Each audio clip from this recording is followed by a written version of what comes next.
السلام علیکم ورحمۃ اللہ وبرکاتہ۔ Welcome to our YouTube channels. آپ لوگوں کا بہت بہت شکریہ کمنٹس کا اور ہمارے چینل کو لائک کا اور سبسکرائب کا۔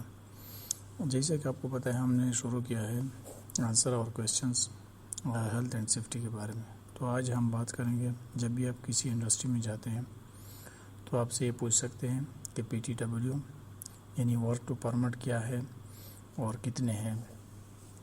تو اس کا جواب اگر آپ اس طرح دیں گے تو آپ کو جو ہے نا سلیکٹ کریں گے۔ سب سے پہلے ٹوٹل کتنے پرمٹس ہے یہ آپ سے پوچھیں گے، تو آپ اس کو اس طرح جواب دیں گے کہ نمبر 1 ہے ہاٹ ورک پرمٹ جو کہ ریڈ کلرز میں ہوتا ہے، نمبر 2 کولڈ ورک پرمٹس جو کہ گرین کلرز میں ہوتا ہے، اور نمبر 3 ریڈیوگرافی پرمٹ جو کہ یلو کلر کا ہوتا ہے، number 4 vehicles mobile plant entry work permit اور کنفائنڈ اسپیس انٹری پرمٹ، اور جو ہے نا یہ 5 پرمٹ ہے۔ تو اس کے بعد ہم اس میں ڈیٹیل میں جائیں گے کہ ہر پرمٹ میں کیا کیا چیزیں ہیں اور اس میں کیا کام ہو سکتا ہے۔ نمبر 1 جو ہے نا، جیسا کہ ہم نے پہلے بتایا ہارٹ ورک پرمٹ ریڈ ہوتا ہے، اس میں کیا ہے وہ ایسے پرمٹ ہوتا ہے جس میں ہیزارڈ فار ایگزامپل انوالو ہوتا ہے، اس میں پریکاشنز ہوتے ہیں، اور اس میں جو ہے نا کون کون سے رسک اس میں ہے وہ جو ہے نا ایکچول چیزیں ہے وہ اس میں انوالو ہوتی ہے۔ اور یہ جو ہے نا نیک فلیم اس میں ہوتے ہیں، سپارک ہوتی ہے اس میں، فار ایگزامپل جو ہے نا گرینڈنگ کٹنگ، اور جہاں پہ سپارک یا ہیٹ جو ہے نا جنریٹ ہوتا ہے یا پروڈیوس ہوتا ہے اس کو جو ہے نا ہارٹ ورک پرمٹ کہتے ہیں۔ جس طرح کہ گرینڈنگ ہو گیا، کٹنگ ہو گیا، ویلڈنگ ہو گیا، یہ سارے ہارٹ ورک پرمٹ میں آتے ہیں۔ اور نمبر 2 پہ ہے cold work permit. Cold work permit کیا ہے؟ اس کی جو ہے نا نارمل یوز میں ہوتا ہے اور جو ہے نا نان ہیزیسٹ ایریا میں ہوتا ہے، فار ایگزامپل جس میں فلیم یا اگنیشن سورس نہیں ہوتے وہ جو ہے نا اس میں کولڈ ورک پرمٹ کہتے ہیں۔ اور یہ ڈفرینس ہے 3 سے 7 دن کے لیے ہوتا ہے، لیکن اس میں یہ ایک آپشنز ہے کہ جب بھی پرمٹ ہوتا ہے کنٹینیوس، اس میں اگر کوئی کام میں موڈیفیکیشن نہیں ہے تو وہ پرمٹ ویلڈ ہے۔ اگر اس میں کچھ موڈیفیکیشن ہے یا کچھ کام چینجز ہیں جو بھی جاب اسکوپ ہے تو اس میں آپ کو دوبارہ پرمٹ رینیو کرنا پڑے گا۔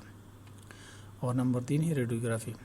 ریڈیوگرافی جو ہے نا اس میں ساری چیزیں جو بھی ہے ہیزارڈس آئیڈینٹیفائی ہوتے ہیں، جو بھی وہاں پہ ریڈیوگرافی ہوتی ہے۔ ریڈیوگرافی بیسکلی ہوتی کیا ہے؟ ریڈیوگرافی یہ ہوتی ہے کہ جہاں پہ پائپس وغیرہ میں ویلڈنگ ہوتی ہے اس کی کریکس چیک کرنے کے لیے ریڈیوگرافی جو ہے نا ہوتی ہے۔ جس طرح کہ ہم لوگ ایکس رے لیتے ہیں ہاسپٹل میں، چیک کرتے ہیں کہ بونس تو ڈیمیج نہیں، اسی طرح اس میں دیکھتے ہیں کہ کریک تو پائپ یا کسی چیز میں جو بھی اندر ہے آیا تو نہیں ہے، اس وجہ سے ہوتی ہے۔ نمبر 4 ویکلز یا پلانٹ انٹری پرمٹ۔ یہ صرف جو بھی ویکلز پلانٹ کے اندر آتی ہے وہ اس کے لیے ایشو ہوتا ہے۔